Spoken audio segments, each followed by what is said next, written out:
into English any second. Okay. Jan Peters, we had a little chat in German, but it was interesting enough that we finally found time to come together. I think I'm chasing you for quite a while, and you were so kind to said, you know what, Ilya, let's do this. And I'm very happy to have you here. Maybe you can give us a little intro for those who don't know you, and then I will go into my usual rhythm, asking you questions, going back into jumping into the time machine and go back in time. Okay. So I basically, well, today I'm a professor at Technical University of Darmstadt, and I'm also department head at the German AI Research Center. And well, before that, I got interested in robot learning really young, already in the first year of my undergrad. And it gave, when I worked at the DLR Aerospace Research Center, which back then had the biggest robotics institute in the world. And I got interested in robotics and learning, which back then were two topics you wouldn't want to mention in the same sentence without getting funny looks from both the learning crowd and the robotics people. But I was very lucky because it allowed me first to go to Japan, where I did my well, part of the research for my German diploma thesis, which is the predecessor to master's.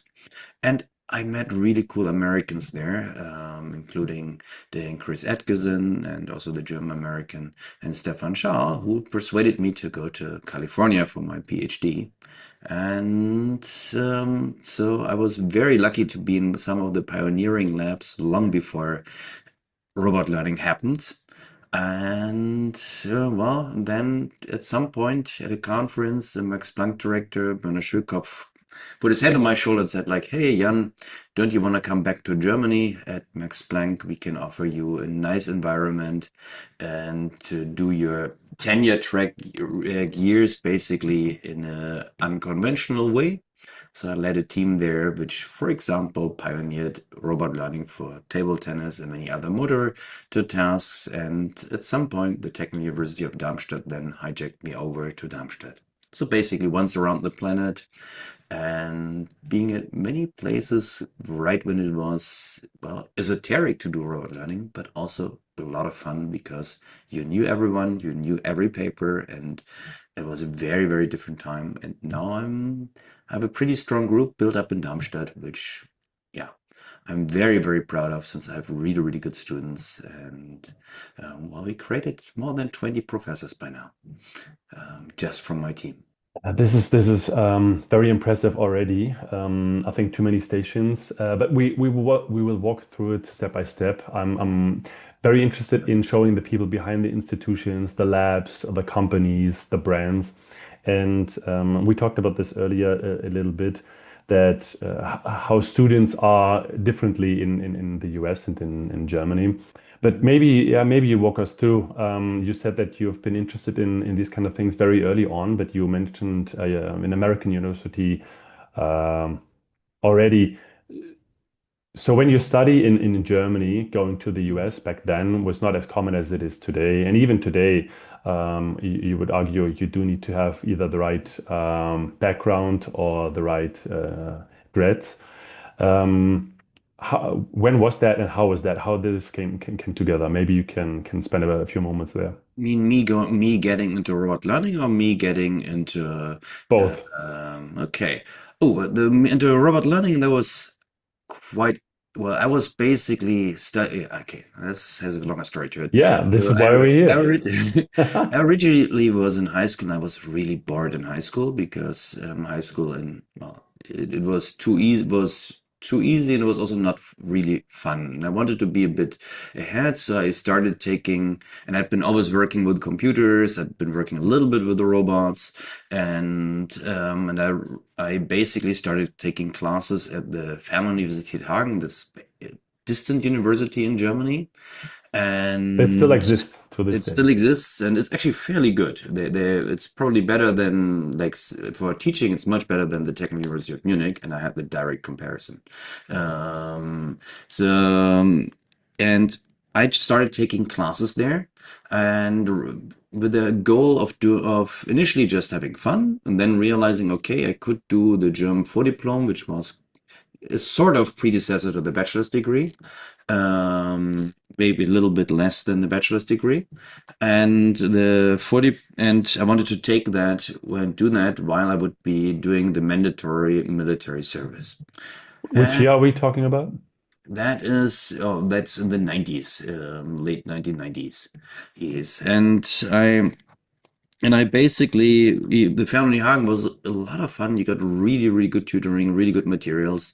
Yes, and at the same time, I realized that the classical German computer science education was too narrow for me, since that was about theoretical computer science, which was really big back then. Practical aspects of computer science were very, very considered very irrelevant back then. And I found this very frustrating. And so I decided, hell, let's do not just one degree, let's do 2 degrees. And I started, and let's get into robotics more. And I started studying at, right. And one important detail, the German armed forces decided, oh, we are not going to draft you now. I had braces back then, and apparently they feared having to pay for them or something like that. So they would said like, "Oh, we'll draft you later," which was the worst of all messages because being drafted after your degree is much worse than being drafted before your degree.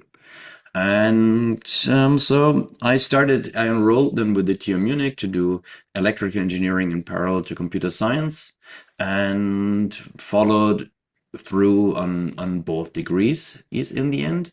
And well, during my first semester at TUM, I already started hating TUM, I gotta say, because it's a university where students are not treated very well.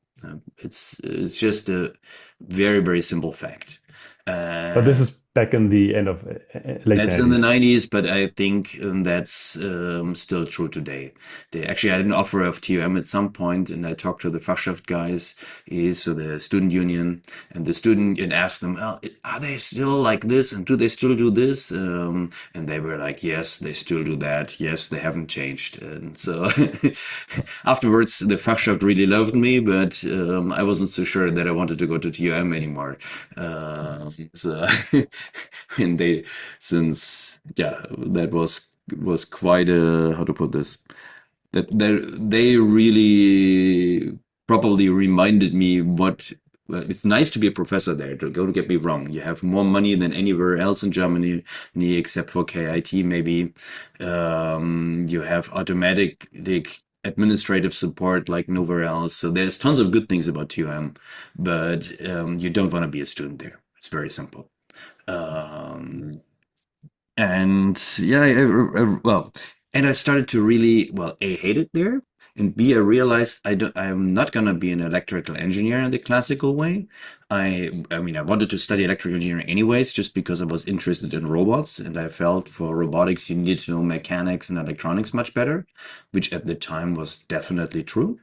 And well, then I decided did that. Okay, and then I well got into neural networks already. Well, I got into neural networks a long time before that already because I was interested in it during my German Abitur already, so the high school degree. And so I realized, okay, why don't we bring both together? And then I looked out, well, where is a place where people actually do research and which is more fun and where you can actually talk to people, learn from people, and are being treated nicely. And it turned out that the DLR, the German Aerospace Research Center, had a fantastic group who in robotics back then, headed by Gerd Hirzinger, who back then was, well, the I would say of that time of that generation, by far the most respected German roboticist. And the cool part just was, I found a guy then there who gave me a really good vision, who and who really trained me up. And I remember I sat in the student room on like my first week, just working on a computer. And the boss of that institute, Gerhard Hitzinger, God at the time, he would walk by, he would see, oh, I don't know the student. He walked to me and said like, hey, I'm Gerd Hitzinger. Nice to meet you. What are you working on? And that gave me such a boost, There was such a difference to TUM. And well, obviously I started staying at DLR then during my doing all kinds of little research projects back then, and well, got really good supervision, and and then they helped me go to Japan, which was another really, how to put this, amazing station, because is in Japan. In Japan, I basically they had this institute back then headed by Kawato, and Kawato is really a fascinating person. He is an incredible sense of humor, his incredible charm, he has an incredible farsightedness, and again, I learned so much, and it was a pure research center where everybody worked in some aspect, either of, well, how neural computation works in the brain, how neural computation could be helping to do program robots, as how neural networks should, future better neural networks should look like, and obviously also on the back then upcoming wave of statistical machine learning, which started to push neural networks to the sidelines, or already had in the US already had pushed neural networks to the sidelines. And then I meet people like, well, Chris Atkeson, Stefan Schaal, and I'm just, stunned by how much you learn from a single small conversation with them, which was again a thing I wasn't that used to since these guys were just living in the lab. And they were particularly living in the lab when in Japan, because that was for them the hiding place from their own administration and all the academic duties they had at their home universities. And so for me, this was really amazing. So How I long did you decided. stay there?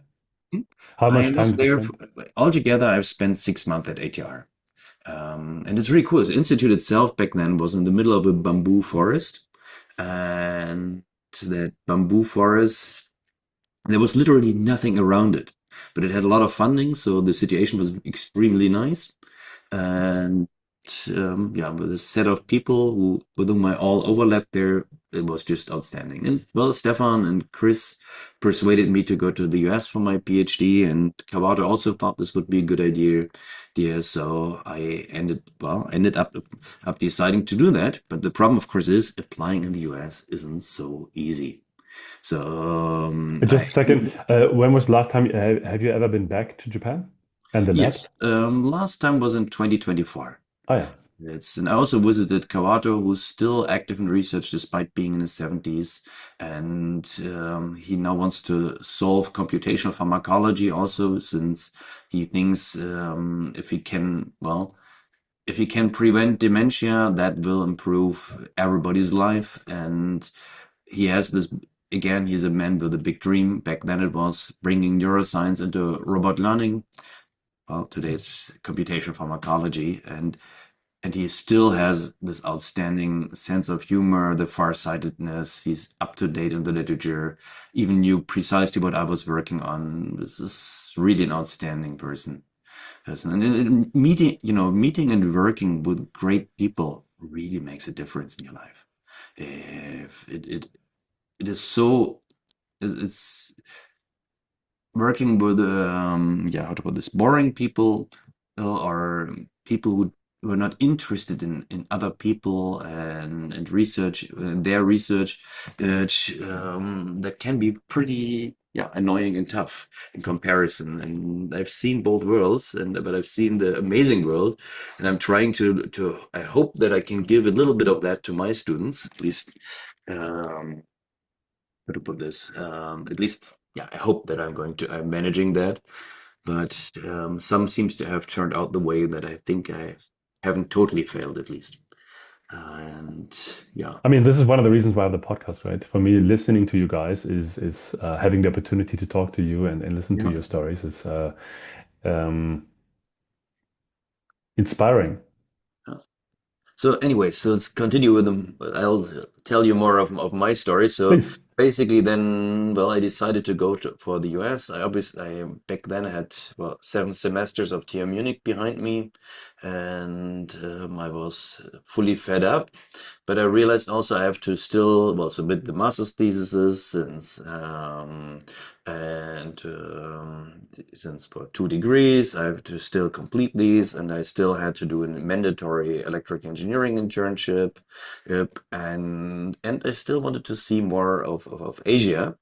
Yeah, since well, Japan was for me just the, first taste, and I had to apply for the US, which back then was extremely rigid on whom they would admit. So they had all these standardized tests, which included not only the TOEFL, the English test, but also the GRE, which was way tougher back then than it is today. And then the GRE subject, which tested whether your university knowledge was actually good enough, since they didn't trust any of the other universities.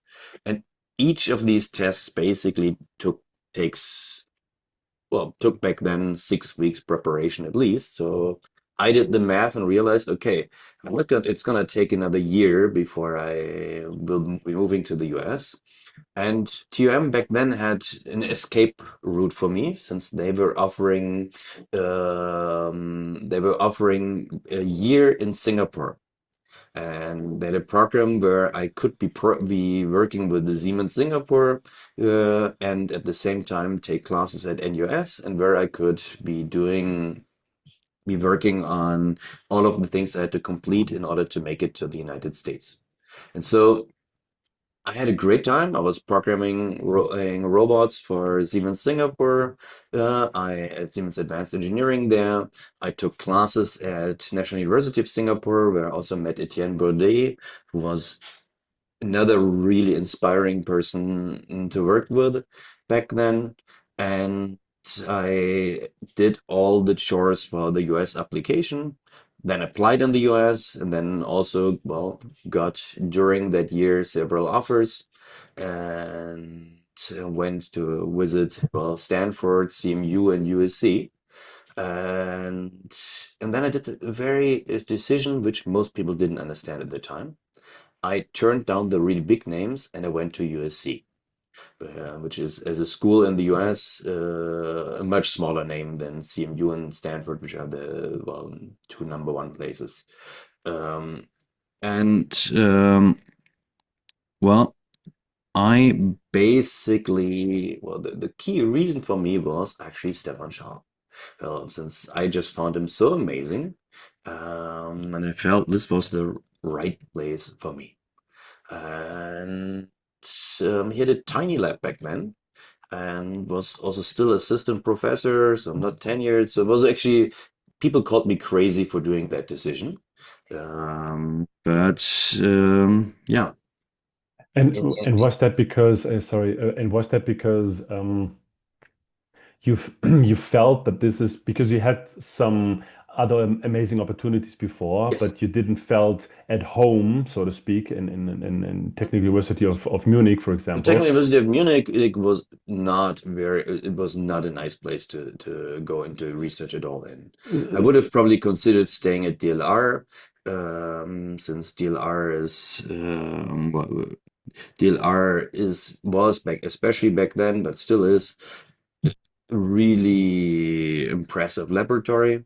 But I would have also considered going to Japan. So I looked for a moment into PhDs in Japan. Turned out that Japan has its own problems in terms of PhDs, because it has very, how to put this, it has its own set of rules. So you have to go through, well, very pre-specified times, and also in the US, Japanese PhDs are how to put this, not as highly valued as they should be. Mm. That was another thing I realized during that time. In Germany, at the time, they would probably have been valued as much as an American PhD, but today probably not anymore as well, given that Japan hasn't been in a very good shape for a very long time, kind of due to yeah, many economic reasons, I think. Uh, while again, in the 90s, we thought of Japan as we think today about China, the country of the future. Hmm. And deciding for this lab that is much smaller and not as prestigious as the other two names, people calling you crazy, but this was more based on how you felt and the conversation. And as you put earlier, you would like to learn from people, you would like to connect with people. That was the reason why you No, did. I gotta say I wasn't totally sure what was the right thing to do. Hmm. So changed my opinion the last 24 hours before doing the decision at least 15 times. And since it was in the end one person versus a lot of really cool people, since CMU had back then was an outstanding place, right? And somebody having a robotics PhD from CMU that automatically well, if you didn't totally screw up, it would mean that you would be able to get a faculty position automatically after your PhD.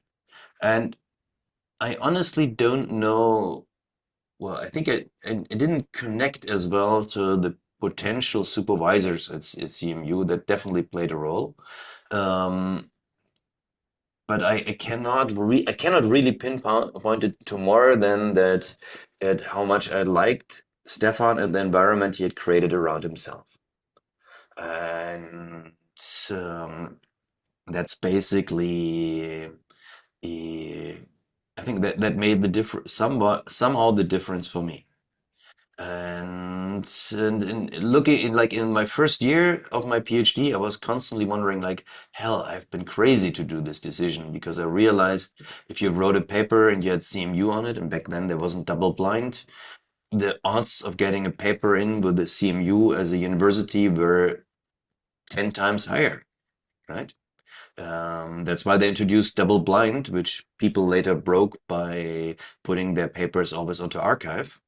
But for the first couple years of my PhD, it was prohibitively hard to publish ish when you weren't from one of the top three in comparison, when you were doing basically similarly good stuff. And then came double blind, and suddenly the world was fair again. And it became easy or much easier to publish papers again in top venues. And I think that affected most of us. So you're finishing the first year, you're still asking yourself, is that the right move? But you stayed, right? I mean, what Yes. changed? No, no, I just, when I do a decision, I stick with it. And I found a great set of people. And there were really cool people in Stefan's lab, in addition. So Auke Eisbert, Odd Biljar, Seto Vijaya Kumar. They were all at USC at the and during my first 2 years at USC. So the set of postdocs which Stefan had collected was just stunningly good. And these guys basically, yeah, uh, I learned a lot from them. And then, well, and I always visited DLR again, and that was a fun story again. Since I visited DLR, and people started to tell me these weird things of, "Oh, Jan, you're not a real roboticist. You may be a computer scientist, you may be an electrical engineer, but you're not a mechanical engineer," which in Germany back then played a big role for robotics. So I was getting annoyed. And during my PhD, I started then also taking classes again, this time in mechanical engineering. And I took another master's degree, this time in mechanical engineering. And that brought another two really cool professors into my life. And they were pure teachers. So they were not they had somewhat retired from experimental work and were really thinking of just thinking in big picture of mathematical big pictures of robotics. But really two cool, very, very cool guys in addition. Henrik Fleschner, who was involved in a lot of the different control designs at JPL, I think even including the controllers of the space shuttle and the NASA rover and such kind of things. And he would teach mechanics in the way that you would learn intuition. And I was very lucky that I in, learned from him.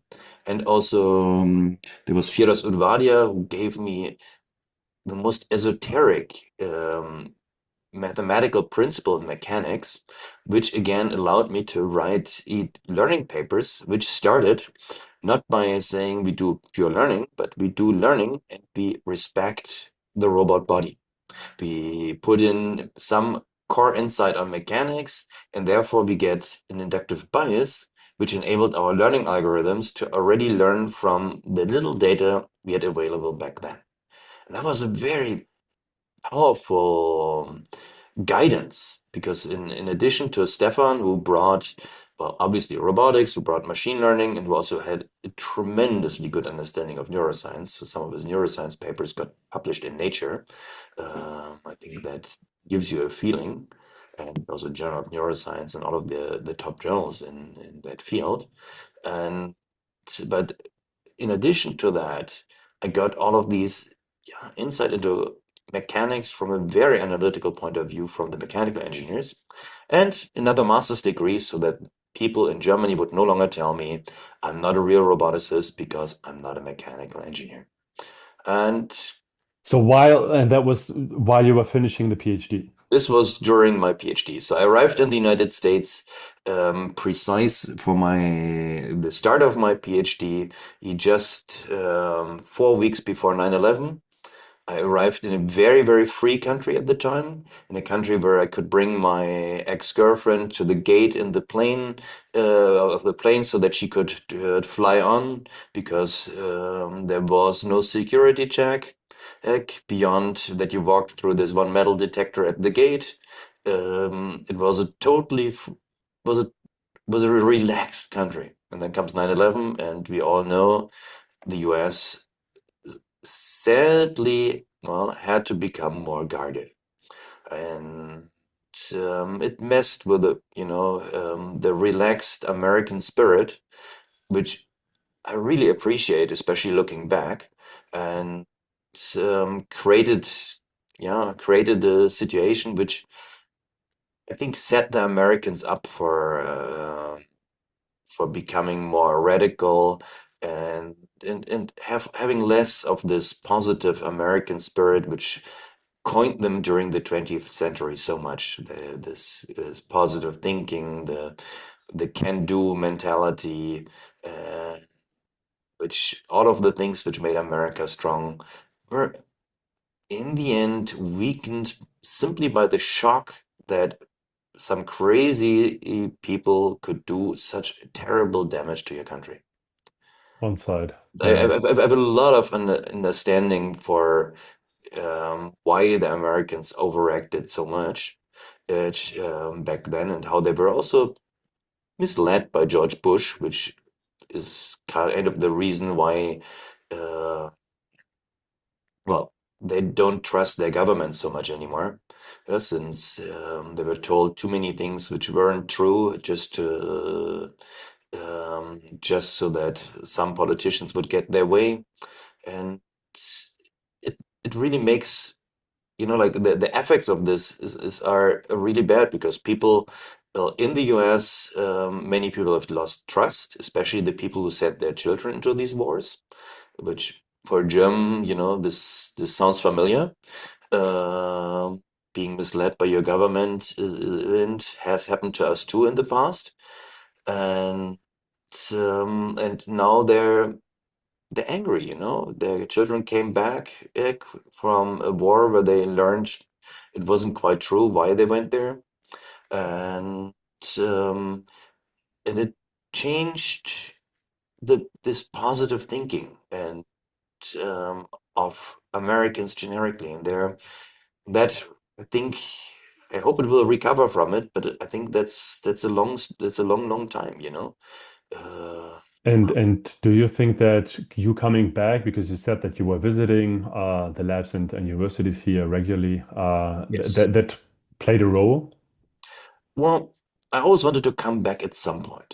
Hmm. So I was considering uh, postdocs in the US at well, obviously the obvious names, and had given talks, job talks there, and had some first discussions of how that could be.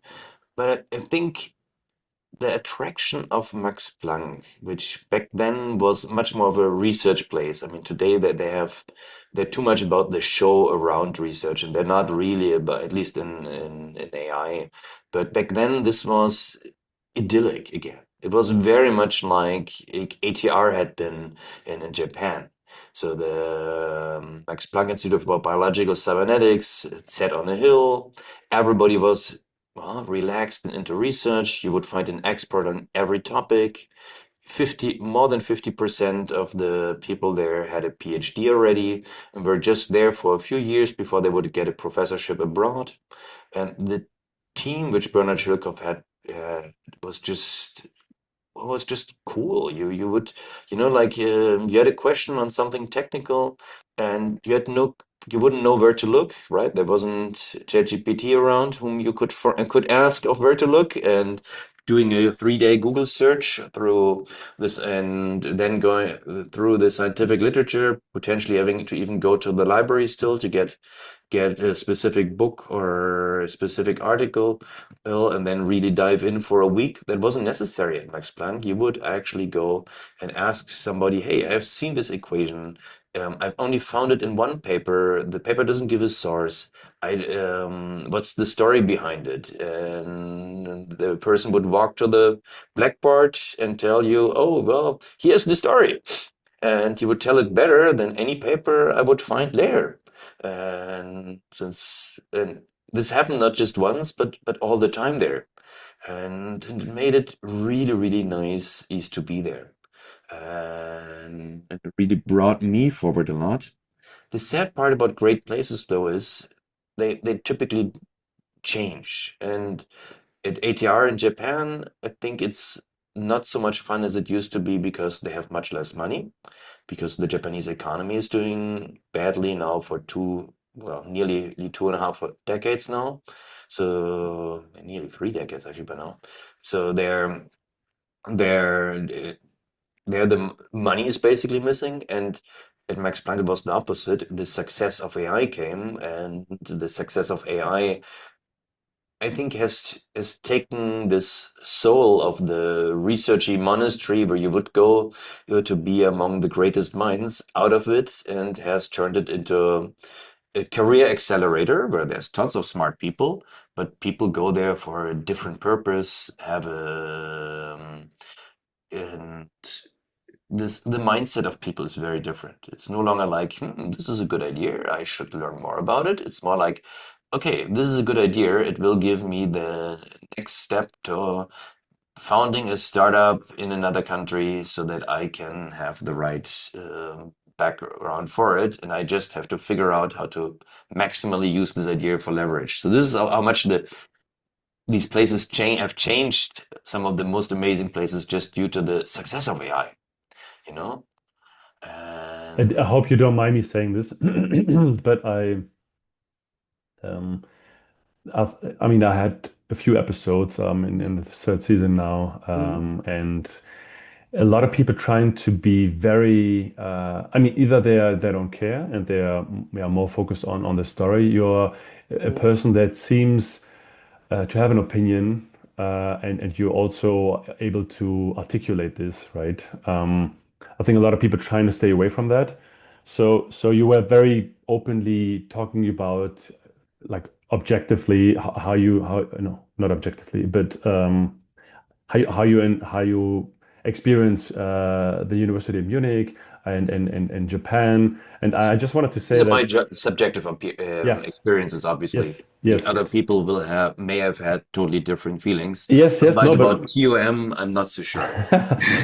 so no, what I'm saying is, I for me it's also a bit surprising after so many episodes to have someone who speaks very openly about these kind of things. I really appreciate it, and I hope my comment will not alter the rest of the interview. But for me, it's interesting to see that you have no problem with speaking about these things so openly, and that, for me, this is very refreshing and a bit.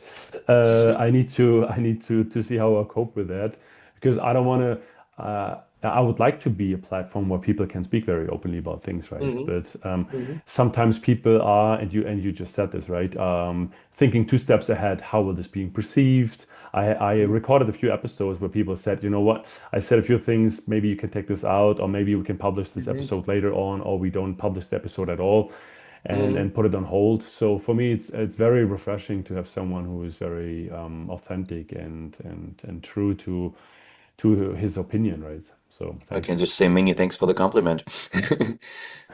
Yeah, no, it's I I, think it's actually so I learned this so okay. Again, I have to go back quickly on one story from me again. In high school, I originally had very strong opinions because I well started to take classes at Fernuni Hagen, and I also took classes there not just in computer science but in business and economics and sociology. Because well, it was initially I thought I would study computer science with business as a minor, because you were required to have a minor back then. And so I was very knowledgeable about a lot of things really early on, and I tried to withhold my opinion. And I also tried to not appear too smart on the things because my parents had told me if you appear too smart to the teachers, they will just, well, they will treat you badly for it because they don't want competition. mm, And the worst was I appeared unauthentic at the time. And since people obviously realized that I often had a lot of knowledge, that when we had, for example, like in 12th grade, we had a semester of economics mix, and I withheld my opinions. I tried to tone things down, and the teacher totally noticed it, and he didn't give me a very good grade. Um, so after a few semester, after 1 year of seeing that repeated pattern that people would just improvise and appear very arrogant, that they would get a really good grade, I realized, okay, why don't I actually use, I mean, like, why don't I actually say the things how I mean them, even if it's an opinion not everybody likes to hear. And so I started saying things which were, well, turned out to be all true. Ooh, because, but basically, about back then, we still had Helmut Kohl as the chancellor, and many of the, well, Germany had been frozen over. Gerd Schröder then fixed it and gave Germany 20 years of economic growth, which and I ended up saying these things of what was wrong, and obviously that was not appreciated at all. But I realized being authentic actually gave me more respect with everybody than of saying what I mean gave me more respect with everybody than if I was trying to think about, oh, what implications would this potentially have?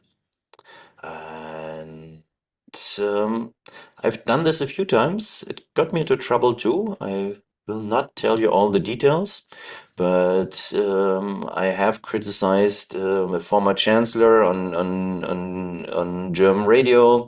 I've criticized even an institute which later hired me on German radio, and but in the end, it was, I think, better to say these things.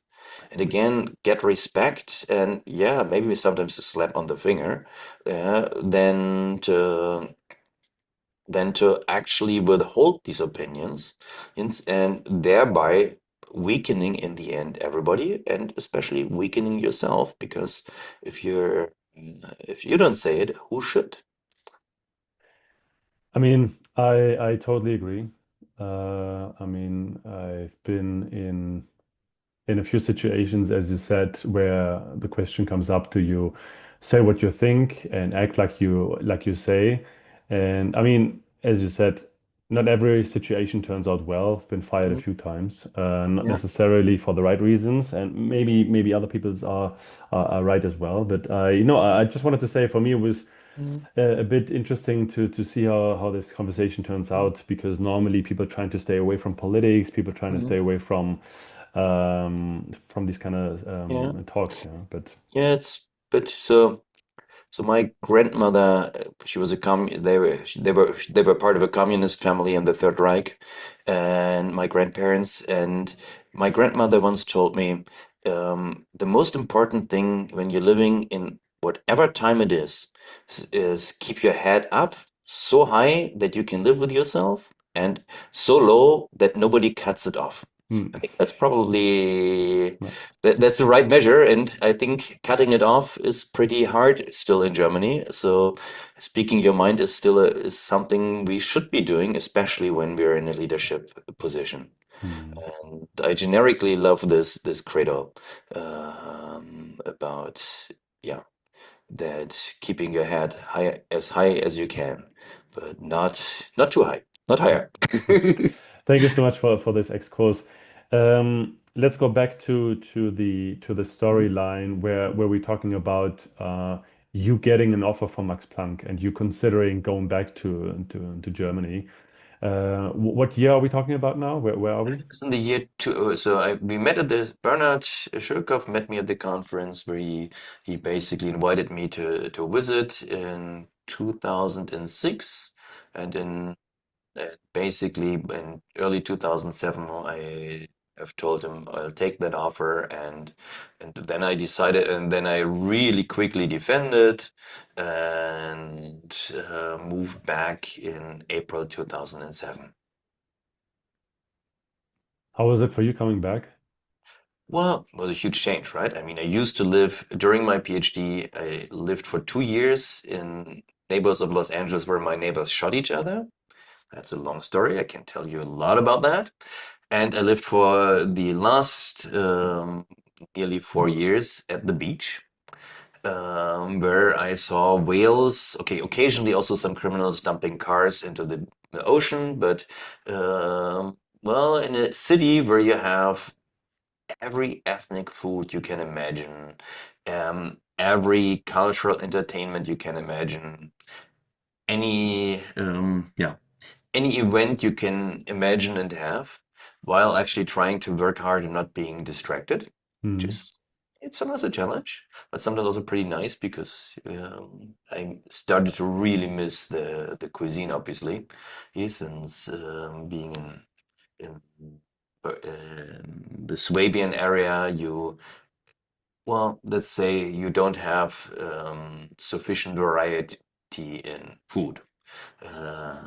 I just And moved here and I'm from Berlin, so I know exactly what you're talking about. So okay, so where are you located now? this is south of Stuttgart. Okay, so also Tübingen or No, um, nearby. near Tübingen. Mm. Okay. So yeah, it's that was a challenge. What was nice is that you know, like again, you don't. I mean, I only had a gun in my face in Los Angeles once, but it was nice to be able to go anywhere and not have to fear criminals or the police. Since in LA, the police is scared and it tends to overreact, and if you just do one move wrong, you can quickly be in trouble. And generically in the US, cops aren't as well trained as in Germany. And back then, Tübingen was the most peaceful place, the absolute opposite to Los Angeles. And it felt nice to be there. Mm. And it also felt nice to be at Max Planck, which was this incredible Buddhist monastery of research at the time, with this outstanding staff, which would always take care of every little hunch, every little thing you needed. They would try to help you, and was an extremely pleasant way to be. And then at the same time, I had this great set of students, and I tried to go for really young students because I realized I want them to become real robot learners, and you couldn't find anybody off the shelf since robot learning was still esoteric at the time, right?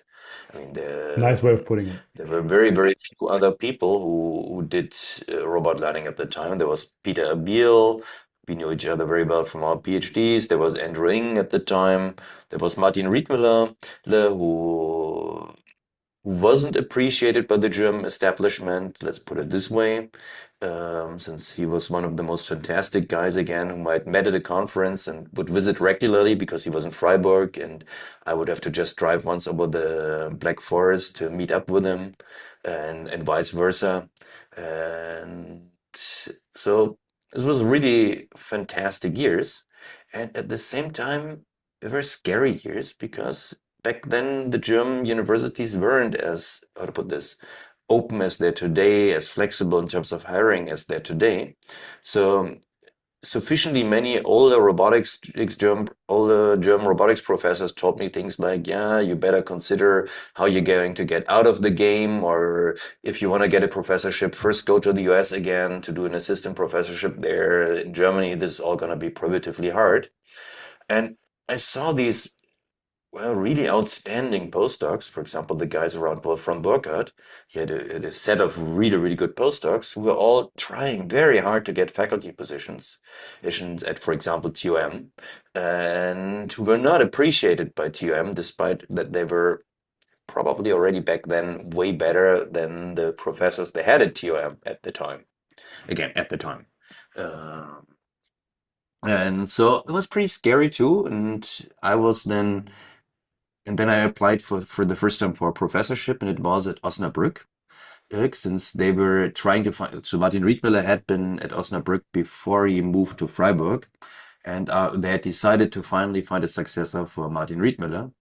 And I interviewed there, and I've never seen. I mean, the situation was so crazy because these old school German hiring commissions were extremely unfriendly. They weren't hiring a colleague, they were trying to massacre applicants. So they were had a guy who was completely irrelevant and in AI at the time and also later, who told me he's now a vice president of research at Osnabrück, just to mention that, who told me, "Oh, you are nothing except for the degree from the US which you have, and your research amounts to nothing." That's Even though literally you what he have three told me. degrees and a PhD, right? Actually 4 degrees, right? Two American masters, two German diploma. I had to do a master's in computer science for the PhD in the US because the German diploma wasn't recognized as a master's. And um, and I had publications which were better than this guy had ever. So, but that didn't count, right? I mean, he basically, I don't know, maybe he felt threatened, maybe he was just too old school establishment, or maybe he just wanted to hurt me. And that was very common in hiring commissions back then. So I've heard equally bad stories from other places. He says, and well, then see this job at TU Darmstadt, and I actually initially didn't even want to apply anymore because this one Osnabrück experience had been so bad and so unfriendly that I thought, oh, nobody should. I will go back to the US or stay at Max Planck as a forever. I will not go for this germ system again.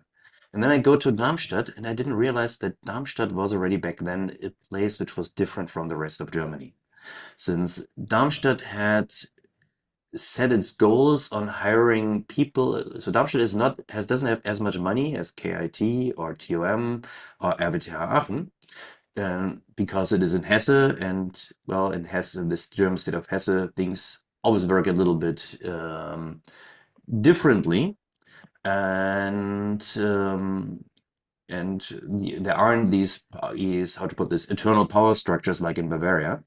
So for that reason, well, we have probably just 70 or 80% of the money at TU Darmstadt. Then they have per professor, per however you want to scale it down. Then at the other top technical universities. So I'm not talking about the TU9. I'm talking really about just the top 5 TUs. And but that also brought out in Darmstadt the best in people, because they decided we want to hire a bit younger than everybody else. So they, instead of in Karlsruhe, where they literally told me at 35 I would be too young for their jobs. That was a bit later, but actually no, wait, not 35. At 33, I would admit I would be too young for their jobs. Later, they also told me one more time at 35 I would be too young for their jobs, and at 45 they really wanted to have me, Hmm. uh, and at 41 as well. But then I didn't want to go there anymore. For yeah, despite that they have really great people like Tami Masfur, or now Gerd Neumann and Rudi Rütikoff, who are both alumni of my lab. And Darmstadt was different, and they were the complete opposite. They were not hostile. They were actually really interested. They asked good questions, and well, it turned out that all of them had been, well, hired really young and made their career. Some of them also left again, like Bert Schiele became Max Planck director, and so from that's kind of the reason why Darmstadt is often considered a place people stay for a while and are accelerated, kind of career accelerator, and not a place is where, well, people necessarily stay permanently. But the spirit was so different, and still today I find this difference very enchanting, that there is a can-do mentality among the faculty. The faculty generically listens way more to students than in any other German university where I have spent time with or talked to students from. And it makes Darmstadt, it made Darmstadt for me a really attractive place, despite that it's from a personal level for me really not the place to be, right? I mean, my family, he sits in Munich and in Hamburg. So I would have loved to move to Hamburg for personal reasons. Um, my wife's family sits in Dresden. She would want to move to Dresden in a heartbeat for well, being a proud Saxonian, and also for, again, her family. And we are the furthest away we can be from our family, and we really don't, this is really not something we like about our situation. Yeah. But as a place, I don't think there is a more friendly computer science department in Germany than the one at TU Darmstadt, both to students as well as to faculty. And that makes it, I think, yeah, makes it special for me. And it's not just me, as I asked Christian Kersting, who has seen way more places in Germany than I have, and can tell you way more dark stories than I can, because I tend to have a thick skin and I don't notice so many things. He notices way more. And and he feels similarly about TU Darmstadt. And both of us, I mean, then there came the AI boom when I was a professor for just a few years, just when I got had an ERC starting grant. So all of the things, all I've gotten sufficiently many awards, all of the things that trickled in, which make a well, which make a professor happy, let's put it this way, and recognized by the rest of the community. And so obviously in this AI boom, a lot of people tried to hire me away to all of the places I've mentioned. And so all of the other basically all of the other TU9, for example, have in some way or the other approached me, and some made really, really big offers as well. But there was I realized how lucky I am, mainly when I went there and interviewed. And after the interviewing, got the job because they put me on number one, and talked, negotiated, and saw so many of these crazy structures in there. I mean, finding a place Yeah. where you're being appreciated, and I mean, we're talking in your case in the world of academia, but I think this is a generally speaking problem when one of the main reasons why people leave their jobs, right? Even though everything is, they like working there, they like their colleagues, but not being appreciated and not having the opportunities to work on the things that you would like to work on and being supported. I think support is a huge topic. But also you were talking about the Yeah, but freedoms of the US back then, right? And freedom being. let me just with appreciate it. Let me cut you short there and add one thing. I mean, like I think I would have been appreciated in all of the places which tried to get me to come over. But I don't want No, to no, I give mean that. earlier, not when you made Oh yeah, it. early. Yes, being appreciated early. Okay, that's a good point. But I think I really recognized also that I really appreciate the way things are done here in comparison to all the other universities in Germany. All the ones I have interviewed with and it with. So I got to appreciate Darmstadt a lot. Hmm. That's not just the other way around. That's all I wanted to say. Okay, okay. No, I mean, thank you for walking us through. I mean, one of the reasons why I wanted to have you is because I've been to a few events and conferences in the last 2 years, and people from your labs showed up. I've seen a few demos, I've seen a few booths, and then also I'm very active on social media. So some students reaching out to me and says, yeah, you should reach out to people from University of Darmstadt. I'm talking to Suman for every now and then, and he mentioned also like you need to talk to Jan. So for me, it was yeah, very important to have the opportunity. So maybe we can come to an end that where we have the opportunity to maybe give the listeners a little bit of insight what you guys are working on and why it is Mhm. so why so many good and important things coming out of Darmstadt. Yes. Okay. No, that's a big question. We could probably spend another hour on that. Um, so I think for me, we have yeah. So we have we have been at the forefront of robot learning for a very long time, right? I got into that in the 90s, after all, and many of the algorithms or extensions or improved versions of our algorithms can be found in today's use still. So, and we are still developing new reinforcement learning strategies. We're still finding new strategies for model learning and for imitation learning. I think one thing which makes us special is that most groups which are around in robot learning are either into robotics or they are into machine learning, trying to apply machine learning methods to robotics. And we are really at the middle. And that has allowed us to often find inductive biases which, well, nobody else even thought about, and find architectures and research architectures for robot learning that nobody has been thinking about.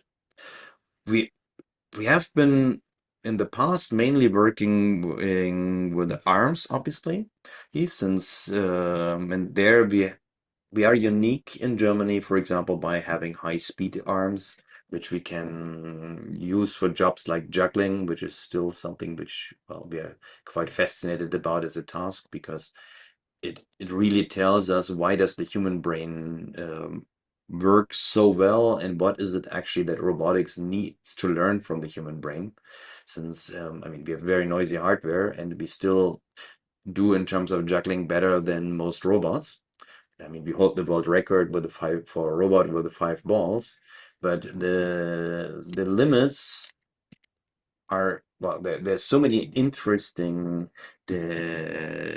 intelligence limits in addition to the mechanical limits here, so that this is for us a super exciting problem, for example. And then I always wanted to get into humanoid robotics, which initially was just way too expensive, and you could only get, well, pretty poor hardware. So in the first couple of humanoids were pretty poor hardware. And then at some point, when one German university tried to poach me, my president at TU Darmstadt told me, "Hey, what can I give you so that that you will be staying?" And I was like, okay, well, I'm not gonna tell him that I'm probably gonna stay anyways, but um, so I said like, oh, I would love to have a humanoid robot. And back then, this was a 2 million euro price tag. Now that was 2019. And he said, okay, he's going to give me the 2 million, but actually he's only legally allowed to give me 1 million, and the other million I have to raise through a Großgeräteantrag, so big equipment and grant. I applied for that big equipment grant, and it took me because at the time we just got twins for the second time. So we were somewhat challenged by four kids in diapers. So it took me a year to write this grant, and I'm incredibly thankful to my to Oleg Arens, who's a member of my team, who heads the Human Robotics Laboratory for us, who helped me write this because I wouldn't have managed it in that time simply because I was at my physical limits with the four kids in that shape um, and then came at the same time Corona, as you may remember, a very painful experience for all of us. And but particularly painful when there is no daycare and you're trying to get work done in home office with the four babies in diapers. So two-year-olds and well, 2 3-month-olds.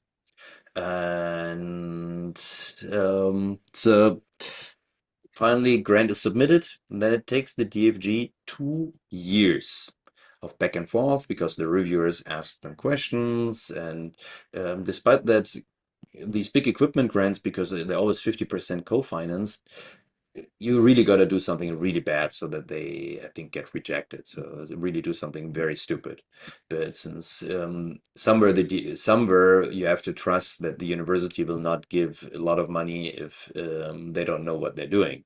And if the grant is well written, it should be going through. Nevertheless, we had to go through 2 rounds of replying to the reviewers. It's a So lot of money. so it took us until 2023, I think, until finally late 22, something like this, until it finally got accepted. And then basically, well, we ended up, then you have to do European tendering process for that amount of money, obviously. You have to do everything right. And it all worked out as planned. Just one thing happened at the same time, and that was that the big revolution in humanoids happened. That now there isn't, I mean, we got really great hardware out of that grant, don't get me wrong. We're very, very happy with all the fantastic support of the DFG, so don't, again, get me wrong here. But we were just incredibly slow because of all of the processes to this in place, which makes sense when you're doing internal research for physics, which would have made sense 10 years earlier for a humanoid robot, but or even maybe 7 or 8 years earlier, but which didn't take into account that suddenly the humanoid revolution was happening. And by the time when we finally got our humanoid delivered and also later some upgrades to it delivered but by the manufacturer, the Chinese humanoids were coming onto the market. And now is obviously the time then for really a huge time for humanoids. And we obviously also have several of the Chinese humanoids and have altogether 5 humanoid robots now, and they're all being used massively by my team. But we could have, if it was a bit easier in Germany sometimes, we could have just, had the money in 2019. We would have been 5 years before 2020 early, and we would have been able to be, well, 5 years ahead of everybody else. I Uh, mean, with 2 million euros today, you can buy, I don't know how many Unitrees and all the other companies you can buy. This is Well, insane. there are still advantages of the humanoids we bought from that because as having torque sensing, for example, allows us to do proper torque sensing, allows us to do research you can't do with the Unitrees. Having onboard GPUs with a sufficient compute again helps substantially. Just I think it's not I don't think in terms of the hardware we got a bad deal at all. I think the hardware is pretty nice what you got there that way, and it's good to also have the Unitrees because then we can see how much can you transfer to robots which are in the end built to be functional and cheap, not necessarily and probably useful in the future households, but which are not built as research platforms. Hmm. So having a research platform humanoid still is something which is, well, really nice for us and a huge advantage. But I'm more thinking about the time which we have lost and the fact that the president would have given me the 2 million if he was legally allowed to, Yeah. Well, and yeah, he just couldn't, and that we could have had a 5-year advantage here in front of the rest of the community. I And think just a couple of days ago, NVIDIA announced their new humanoid platform, right, also for mhm, research. And so it's yeah, crazy the amount of speed and development yes. that happened in the last couple of years. And also it's kind of sad, like Germany was really outstandingly ahead of everyone else. Just if you look at DLR, Alin Al-Bushayfa had it with the Toro, a humanoid, long before anybody else had it. And I wanted to actually initially get his Toro like his from him, and he would have loved to give me one. Just again, the red tape and the laws around it made it impossible for him to build robots for other people. And similarly, Tamim Asfour, a fantastic guy, he again who lives for taking care of the community, like he's Germany's community builder, you could say, in robotics. And he could have he would have loved to build an armor for the rest of the community. And again, this is not easily legally possible in Germany. Mm, And I think this is really something where we suffer from, mm, that we can't do the things we can't. There's so many things we would like to do and which we can't. And it's typically the reasons why we can't are administrative and legal.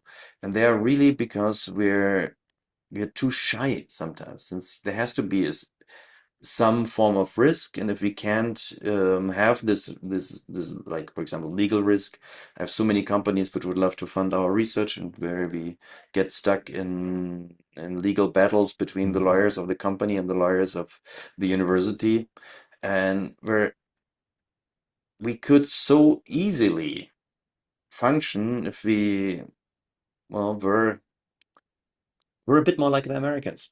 mm, Since we're as shy as the Japanese, but we don't have, how to put this, we don't have the mentality of that there will be sufficiently many people who try to fix it then, and figure out a way which resolves every issue. We instead get stuck in the shyness.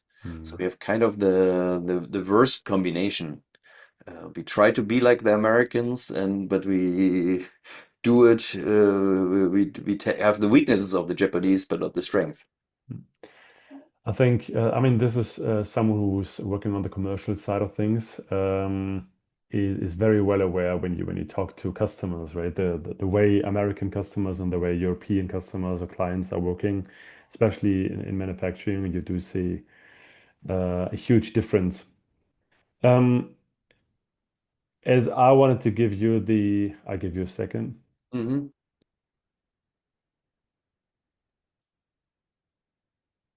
Hmm.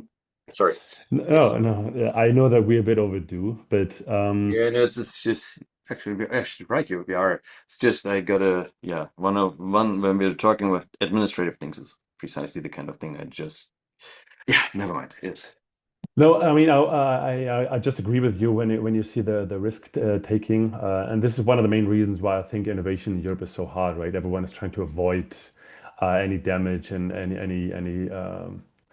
any problems versus trying to see what you can do with that one little thing, right? If you're trying to push that Mhm. forward, giving you the opportunity to close the session with maybe a few things you would like to Hmm. make people aware of what University of Darmstadt and your By position the way, and your team. Technical University of Darmstadt.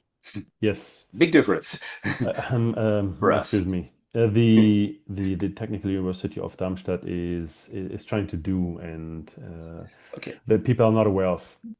I think one thing people need to be aware of is that it's actually, in terms of AI, a fantastic place in Germany, way more than obvious to everyone.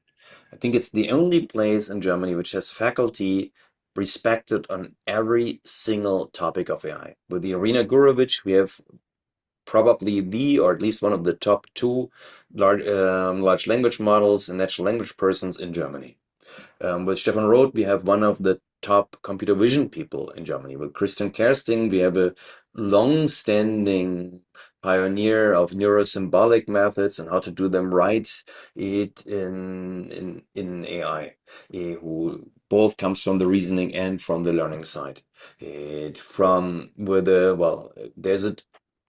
a couple of really good robotics people, and well, I hope including me if I say this, and also Georgia Khavataki, who's our young shooting star, Oscar von Strick, who did very fundamental things in the past and who's now kind of the robotic startup person here, or Roderick Gross, who's into multi-robot systems. So we have really good robotics people. And we have then the two robots who probably were the Markus Rohrwacht was, I think, the first to ever do something which you would call a vision language model. So we have this really, really amazing set of people in AI. And then right next to it, we have this really amazing set of people in cognitive science, like Konstantin Rotkov, for example, and who work really hand in hand, because in Darmstadt, again, there aren't that many big egos. There's a very friendly atmosphere, and cognitive science has always integrated the AI people. The AI people have always integrated the cognitive science people. So we have this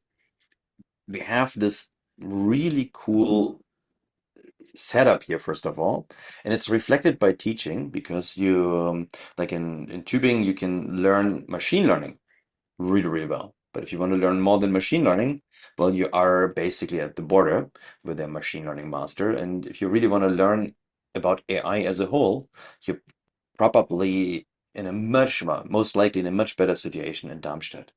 And then we are the only university in Technical Germany, which university. only, all right, the only university, our Technical University of Darmstadt is the only university in Germany which Mm. actually has a core AI excellence cluster from the DFG, from the recent excellence round. And in addition, the cognitive science cluster, TAM, the adaptive mind, which uses basically AI methods to study humans and uses AI both as a model for humans as well as AI methods as tools. And so we are uniquely strong here. We are part of the RIC, the Robotics Institute Germany. We are a Standort of the German AI Research Center. And we have a couple of Fraunhofers which work on specific aspects with us, like security and AI, for example, or computer vision, and which are also located in Darmstadt. And I don't think you have a similar environment and anywhere else. And we have actual engineers who, work on real world robotics applications, and who may not always be as naive as the ones coming from, yeah, how to put this, just from science, because they're typically very embedded into the German industry. And so we are in a, yeah, tremendously cool place here, and the rest of Germany doesn't really realize. While if you talk to people at uh, if you talk to people at MIT, they will actually know all the people from Darmstadt, and they will actually appreciate Darmstadt more than well, our fine neighbors at the neighboring German universities. And that is, I think, something to know about. And in terms of research opportunities, we have probably one of a uniquely good situation here in Darmstadt. Uniquely, at least in Germany, despite all the German red tape and all of the German legal, well, bars and hassles, which we have to obviously cope with, just like any other German lab or university. No, thanks. Thanks for giving such insights. And I mean, this is one of the reasons why I have this podcast, right? So let people Yes. know what's happening behind the scene, behind the flashy words and displays. And I do know that some of the universities you were mentioning earlier on, they're doing a much better job in branding themselves and being um, in the spotlight. But yeah, yeah. I mean, like I said, Branding requires money. and it requires a lot of money. But if you take this away from research, it's then more branding and less substance. And that Mm. unfortunately happens very frequently these days. Not In the not US, even worse. necessarily, not necessarily. I mean, you're obviously right, but I mean, one of the things that I do is helping engineers, helping technical founders, Mhm. speaking a way of language that puts them in the right spot and gives them the recognition they deserve, and not having a mediocre product that is passing by a better product because it has a better speaker, right? So, I mean, let's see if Very thankful for that, hearing that. I'm yeah, glad I that there are mean. people like you. I mean, one of the reasons why I reached out to one of the robotics companies and says, let's do, like I said, let's do a lab tour showing these second robot first class labs, right? And I mean, I will reach out to you again if I will be able to pull this off to show what you guys are doing over there. Yeah, Thank you so much, Jan Peters. It was a pleasure talking to you, and thank you also for pleasure talking giving to your you. opinion about things and not holding back. I really appreciate that one. If you do feel I should have said something, I can give you the version before we're published, and then we can cut out. Otherwise, thank you so much for being here. Well, it was my pleasure. Thank you for having me. Take care and goodbye. Goodbye.